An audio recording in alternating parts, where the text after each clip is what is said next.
Hello there and welcome to the Star Wars Showcase YouTube channel. In today's video, we're going to detail some different tips and tricks for building out your very own action figure version of the Runner, or an Australian soldier from World War I, as seen in Battlefield 1.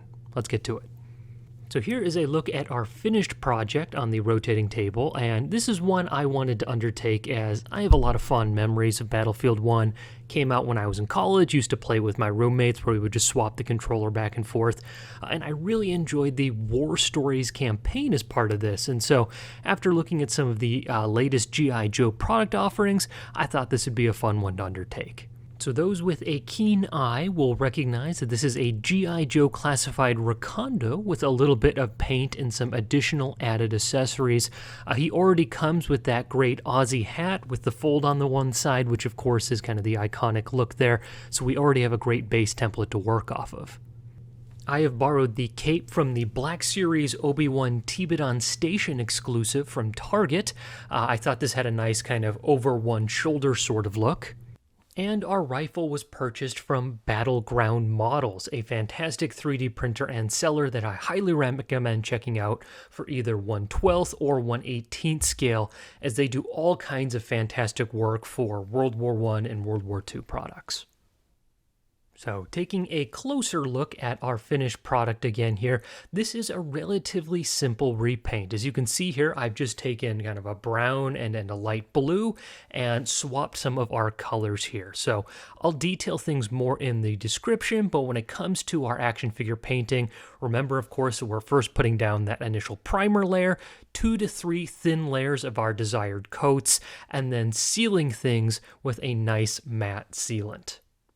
An extra touch I added for this particular figure is this homemade bandolier you'll see here on his chest, and the black band in the background there is just made of a 1/8 inch piece of elastic band. I got a big spool of this off of Amazon for a couple of dollars, and it's fantastic for making, bandoliers or different holsters, as there's a little bit of stretch to it and it glues together nicely. For the pouches themselves here, I've borrowed these from a Black Series Zero action figure. He is the droid from The Mandalorian who comes with this harness that has some of these brown pouches on them. I just took a razor blade, as I had an extra one of these lying around, cut them up, and then glued them onto the bandolier here. So to keep up with that Aussie spirit, I've also maintained Reikland's original, bolo knife, I think this is here, as well as did a little bit of a repaint on his hat just to get this darker brown here as opposed to the blue that it originally comes with. And I am a big fan of the rifle that comes from Battleground Models here. This was originally just printed in black, and so I did a couple layers of paint there, just adding some detail to the metal portions, as well as the darker wood color. You can go with a lighter color if you desire and put a wash coat on that. There's some nice detail that might show through there, but I kind of preferred the darker look here.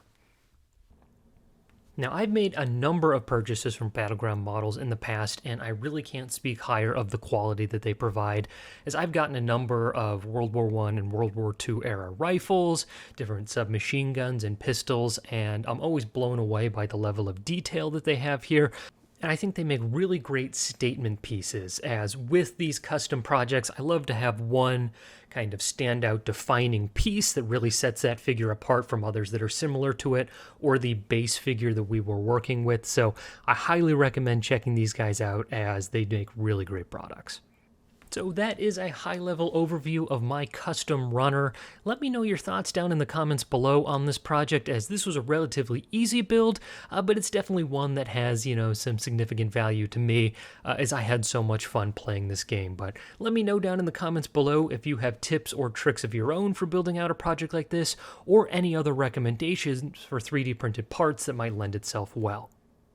So, thank you so much for watching this video. I appreciate your support. If you are interested in other videos like this, please make sure to check out some of the other custom action figure videos that we have up on the channel.